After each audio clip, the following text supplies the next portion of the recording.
আমরা সকলে এই পৃথিবীতে নানা রকম কর্ম করি, সেটা আমরা কিন্তু বুঝতে পারি না সুকর্ম না কুকর্ম। আমরা সম্পূর্ণভাবে যদি ঈশ্বরের উপর ভরসা করি যে ভালো মন্দ তিনি বুঝবেন, আমরা শুধু কর্ম করে যাই। কিন্তু আমরা মুখে বলি এক, ভাবি আর এক।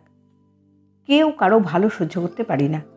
কে কাকে কতটা টেক্কা দিতে পারবে এতটাই শুধু ভাবি।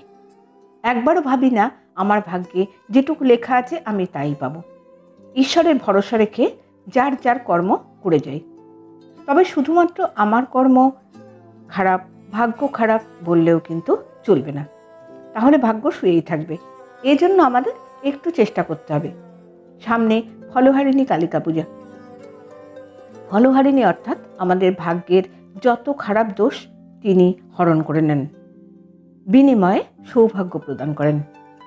শ্রী শ্রী রামকৃষ্ণদেব এই ফলহারিণী অমাবস্যায় শ্রী সারদা দেবীকে ষোড়শী রূপে আরাধনা করেছিলেন। এই দিনে মন্দিরে দেবী কালীর বিশেষ পূজা আচার অনুষ্ঠান অনুষ্ঠিত হয়।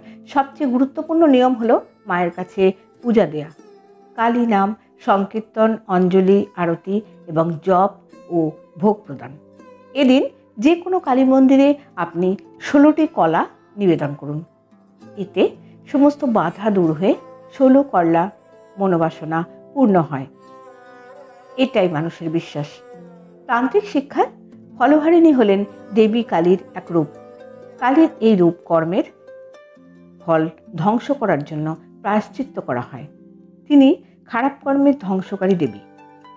এই দিন মা কালীকে 5টি ফল অর্পণ করুন এবং একটি ফল ঠাকুরমশাইয়ের কাছ থেকে চেয়ে নেবেন এবং 5 রকমের যে কোনো একটি ফল মাকে মানসা করে অর্পণ করবেন। সেটি সারা বছর খাবেন না। মনোবাসনা পূর্ণ হওয়ার পর এই ফলটি পুজো দিয়ে তারপরে আপনি গ্রহণ করবেন। ফলহারিণী কালিকা পূজায় নানা রকম ফল দিয়ে মাকে পূজা করা হয়। আম, জাম, লিচু, কাঁঠাল, তালশাঁস ইত্যাদি। সারা রাত একটি বড় প্রদীপ জ্বেলে রাখবেন। আপনি বাড়িতেও কোনো মানসা করে পুজো করতে পারেন। যে ফলটি মাকে অর্পণ করেছেন, মনোবাসনা পূর্ণ হলে আবার মাকে অর্পণ করে এবং গঙ্গায় অর্পণ করার পর আপনি নিজে গ্রহণ করবেন। আগামী 11 জ্যৈষ্ঠ 26শে মে সোমবার ফলহারিণী কালী পূজা। অমাবস্যা দিবা 11টা 9 মিনিট থেকে পরদিন দিবা 8টা 46 মিনিট পর্যন্ত থাকবে।